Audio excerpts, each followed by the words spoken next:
Hello, everyone. I'm Erick Sanchez with Normandie Records, and I'm here with Nick Campbell Destroys. Hello, Internet.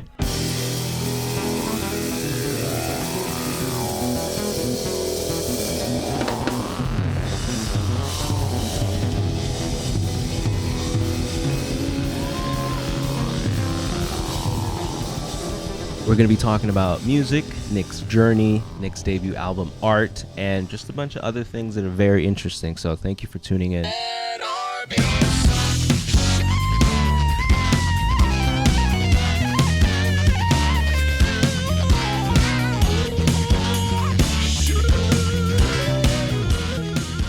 You know, I've been a fan of yours for a while, and I've never really known about your journey, like from the very beginning, since you first picked up a bass. Mm-hmm. Like, tell me what that was like. Sure. So I kind of started playing bass in a sort of roundabout way, but I think this is sort of something that an experience that a lot of bass players maybe can relate to. I played trumpet very badly in middle school. Mostly because at that point, I was like, the only hobby I really had was like playing Super Smash Brothers, and my parents wanted me to do anything else. So they had me like pick an extracurricular, and mine was like playing in the middle school jazz band on trumpet very badly. But around that time I started to, I was like becoming a teenager, and I was starting to get into more music, and I had gotten into like rock music and like Led Zeppelin, and like had a big classic rock phase, and I still love all those records. But I had gotten a guitar, like a $100 Squire, in maybe like 7th grade, and I just started to learn how to play a little bit. And then the summer before 8th grade, I got braces put on, and my first bass, which was like a horrible Squire P bass. I think we all start with a P bass, Squire P bass. Yeah, it's funny. You start with a Squire P bass, and then you're like, "This is terrible. I'm gonna get a jazz bass." And then you play a vintage P bass, and you're like, "I had no idea." Yeah. Anyway, but so going into 8th grade, I got braces. I couldn't play trumpet, and I asked to play guitar in the band, but there were too many guitar players. So they were like, "Man, the band director was like, we have too many spots, like the auditions are over, but if you want to play bass in like the lowest 6th grade band, you can." And so I did that instead, and I just like totally fell in love with the instrument. And going into high school, they were like, because like jazz bands in high school have like they'll have like multiple bass players in a band, so more kids can participate. Totally. And there were 2 spots for 3 bass players. And I really wanted, I had really fallen in love with the instrument. So I was like, I'm going to practice a lot every day to make sure I can get into the next level so I can keep working on this. And I did. So that was like, I think, so I was about 13, and I which just started kind of like late average, I'd say. Yeah. And I just like fell in love with the instrument. And I think I was lucky enough, I had really great teachers who kind of taught me how to practice well at a really young age. And I just got like, it kind of just snowballed from there. It just like immediately fell in love with playing music and playing bass specifically. And I went immediately from like, practicing like an hour or 2 a day in 8th grade to like when I was in high school, practicing for like 4 or 5 hours a day, like as much as I possibly could.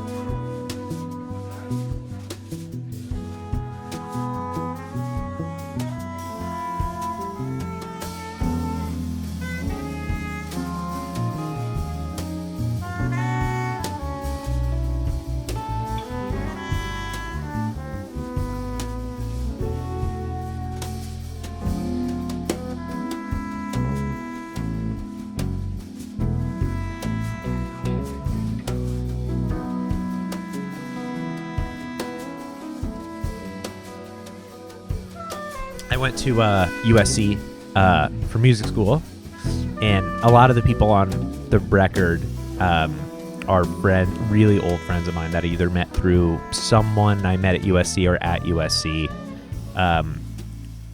and it's like a, it's like there are a lot of very old friendships on when it comes to like the people who are featured on the record. So that's something I actually want to talk about. Like, what was like the first thing that really hit you? Like, wow, like these people are special. I think like, I think the thing about like playing music with great people, especially if you're playing improvised music, is like there's a way you can kind of communicate to the people you're playing with, like through music, once you figure out like how the language works. And all the people that I really love to play with have that sort of like open channel of communication through music and through improvising. And I think like being able to, it's why all my close friends are musicians, I think, like, and why all these people, who are on my record, like Theo and Raquel and Nigel, like why we all got so close is like, there's something about when you play music with somebody who truly understands the language and can truly listen and respond, where you kind of like access part of each other's personalities that takes much longer if you're just doing it through normal social interaction. And I've had so many experiences, mostly with, the people on my record, but many others too, where you meet somebody, you sit down at the bandstand to play a rehearsal or a gig or something or a session, and immediately you have like a musical connection, which very quickly often turns into like a personal connection too. Because like if you're playing an instrument or improvising, like your personality comes through in the choices you make, and like when you really connect with somebody, you just kind of know immediately. I think it's hard to, it sounds like magic to probably someone who isn't not used to improvising or creating in that way. But there's like a very deep level of communication that goes on. So like, when I was writing all the music for the record, some of which I co-wrote with some of the singers who's featured on the songs, but some of them are just tunes that I wrote that I knew like, oh man, like, this person would be perfect for this. And I just knew them because they were like my real friends, and we had, had a lot of musical experiences together, and I just sort of knew them and like knew who would get the jokes and stuff,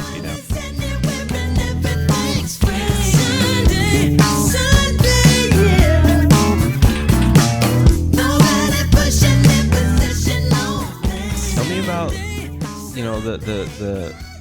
the genesis of your debut album.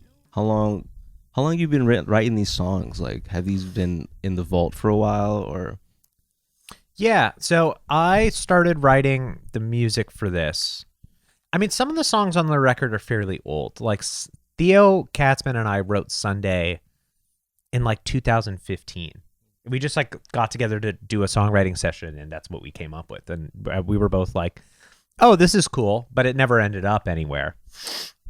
And somewhere around like 2000, probably the beginning of 2019, I started kind of feeling like, I had been in a number of bands where I was writing some music for, and they were always like very democratic bands. And I think it's like kind of hard to keep bands together right now. And most of them fell apart or turned into other things, or mostly amicably. But I kind of was starting to feel like, if I want to be writing music that I feel like fully captures like my artistic voice, I was going to have to like make something on my own.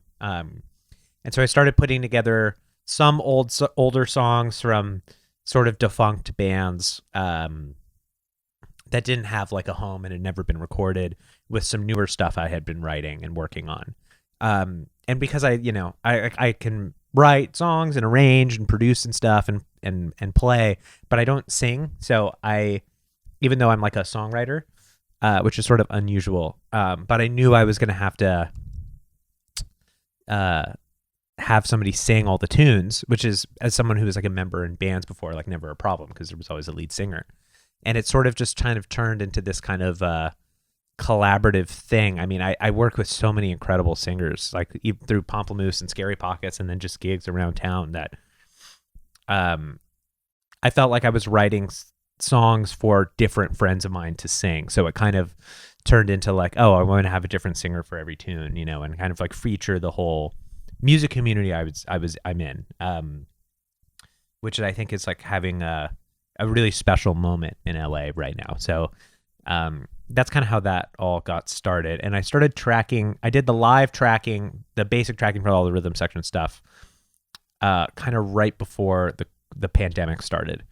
And my goal at the time, and the record still was sort of made this way, but I was going to use a lot of live performances and not edit anything, and then overdub and do some sampling on top of that, and that's what I ended up doing. But some of the vocal stuff and some of the overdubs and featured soloists and stuff had to be done remotely since it was like the pandemic, and which kind of made it take longer than probably it would have. I don't think you can tell though. I mean, No, obviously yeah. technology is incredible, but the energy is definitely in the records.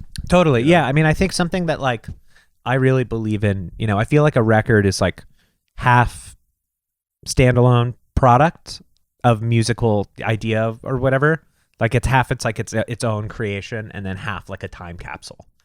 And I think most records today, especially in like pop world, they really focus on the outcome of what the final product is, and don't, to me, I don't feel very many like snapshots of moments in time in most modern productions. Like everything becomes resampled and edited, and that can be very cool, like say there's some amazing sample based music out there, but I think there is a sort of trade-off when if you focus too much on like the final product,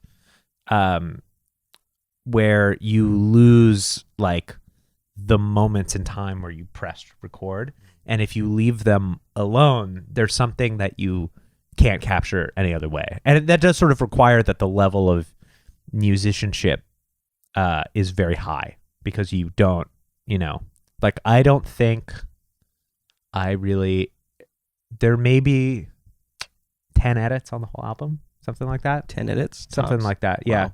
I mean, I remember a couple of the tunes, the bass that I had done the live tracking for had a setup problem, and as I went up the neck, the intonation got weird, so I had to redo a couple of them for that reason. But I just used whole takes. I didn't punch. I just I did 3, and then I would like pick the best one. That's how I usually record. I've seen you in action. Yeah. He's telling the truth. What was your favorite part of making the record? My favorite part of recording is I think just doing the basic tracking. Like, I mean, I think the hardest part is when you're in like mixed revisions, because you can really get in a rabbit hole of doubt, because you're so close Absolutely. to the finish line, and you have to make some hard choices about what the end product is going to sound like. But there's just like something so exciting about like being in a recording studio or a room with like some of your best friends in the world, and just like playing music that you believe in, and like capturing the energy of everyone doing it together. That just like, I just love that. In some ways, like, the Scary Pockets and Pomplamoose stuff is all like that too, where it's like you get in a room and you just press record, Sometimes you add stuff over the top of that, sometimes you don't. But that feeling of capturing like this moment of people like, being themselves on your music especially is like a very amazing feeling that there really is no other way to get that. So that's generally what I'm most excited about a recording. It's like being in the room with like people I love, and like just pressing record and seeing what happens. It's like such a fun feeling. When I listen to the album, it definitely feels like a celebration of this might be strange for you to hear, but like a celebration of Nick Campbell. Yeah. Like everybody's there to join the Nick Campbell party and like contribute and make it a really, really great record. And like you can feel that through the record. It's not just in the last track, like Yeah, Anton dude, Stanley, incredible. So sick. That's incredible. I have a good story about that. Go ahead. So that was a pandemic last minute decision where so Antoine and I have done a bunch of touring with Scary Pockets, and he's a very, very close friend of mine. And I was getting to the end. Originally, I was going to do all of the liner notes for the end. So the last song in the album is basically Spotify doesn't have liner notes, which is, so I think like the the public knowledge of who played on what has really disappeared. And you can really see that on sites like AllMusic. Like, unless it's put through a major label, like nobody's credits after 2010 are up there, you know? So like I just decided to kind of like, oh, well, I'll just make my last song that liner notes. So like everybody knows who played on the album. And at first I was just going to do it and pitch shift my voice. And I was like, you know what? That's going to be funny, but like not fun to listen to. Like I should just call Antoine and see if he's down to just like James Brown style introduce the band, you know, because the song's like a minute and a half or whatever. Killed it. And he sent me back 2 takes and they were both so good. I was like, I don't know which one to choose. And then I was in Ableton kind of working on some of so the way I did the record, not to veer off too far, but I got all the basic tracking done and try to record everything live as much as possible. And then when people would send me vocal tracks and stuff like that, I would not change them. It's like, if they sent me a good one, it was good. And that's it. And I just try to assemble it that way. And then I did a whole process where I overdubbed and resampled things and kind of finished what all the parts were going to be. And so I was at home during the pandemic working on that part of it, and Antoine sent me the vocals. And I was kind of like, I had them in my DAW, and I was like, I had them in Ableton, and I couldn't figure out which one I liked better. So I was like, well, what if I just have them hard panned left and right and just both on? Like, what happens? And I pressed play and did that, and I was like, this is perfect. So that's just how that's what we hear. That's what you hear. Yeah, it's both of his takes. And then he harmonized a couple things. And then Michael Mayo sang backgrounds on the whole record. Shout out to Michael Mayo. Yeah, probably the most frightening vocalist alive. And so I played on Michael's record. Yeah, and which is great if you haven't checked it out. It's called Bones. And instead of having him pay me for the session for the record, I was just like, will you do all the background vocals on my album? He was like, sure. So we did that, and what I ended up doing was, after everything was tracked, this was the very final tracking stage of the record. I sent Michael the bounces to every song, and I was just like, just add what you hear. And I gave him no instruction. Wow. And he would just send me back audio files for each song, and I'd be like, perfect. And then I'd send them off to the mixing engineer. And that's how he did all the background vocals. I gave him literally zero instruction. Wow. That's impressive. Yeah. Although the only thing, I'm going to put Michael on blast for a second. Michael does this thing. If you ever work with him, he doesn't label any of his audio files. And sometimes he'll have like 50 tracks of background vocals, and I would just get zip files of audio 1 through 50. Oh no. But I didn't mix it, so it's not it wasn't my problem. That's hilarious. I'm going out tonight, y'all. Yeah, I'm taking my jeans with me. Let's talk a little bit about jazz. Sure. What does it mean to you? Like, a bassist of your abilities could play any genre. And you do play all the genres if you wanted to. Yeah. I do. I play a lot of stuff. Yeah, you play a lot of stuff. Why is jazz at the top for you?